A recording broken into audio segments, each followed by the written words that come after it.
So we've had extraordinary rains here all around Sydney. I'm in the northwest of the city, but even manoeuvring around here has become very difficult. It's flooded fields and houses, businesses, cars underwater. You can see one of the major bridges just outside of Sydney behind me. Our cameraman is going to show you how far that flood water extends, at least a mile. It's broken its banks, it's submerged the bridge. And people in this area, when you speak to them, they say that they're expecting things to get much worse before they get better.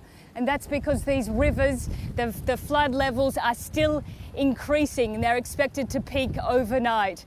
We've seen the emergency crews out and about. Some 30,000 people have been told to either evacuate from their homes or to get their flood plans ready so that when the crews say it's time to get out, they're ready to do it.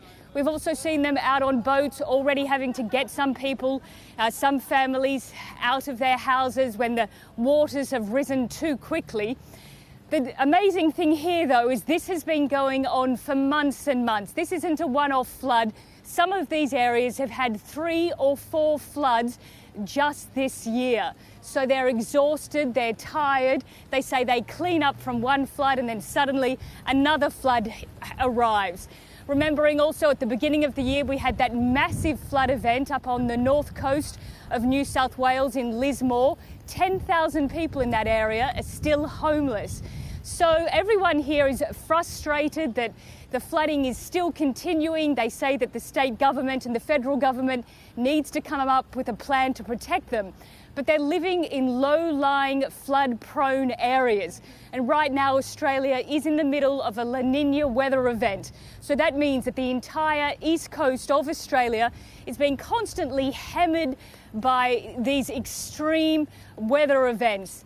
Now, climate scientists are saying that this could continue for another couple of months over the winter and into the spring. So people are bracing for even more flood events.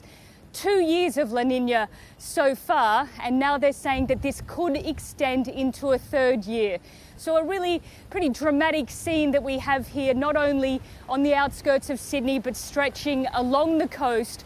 And as I said, emergency crews and officials are warning people to stay at home, to cancel their school holidays and just wait for these floodwaters to drop.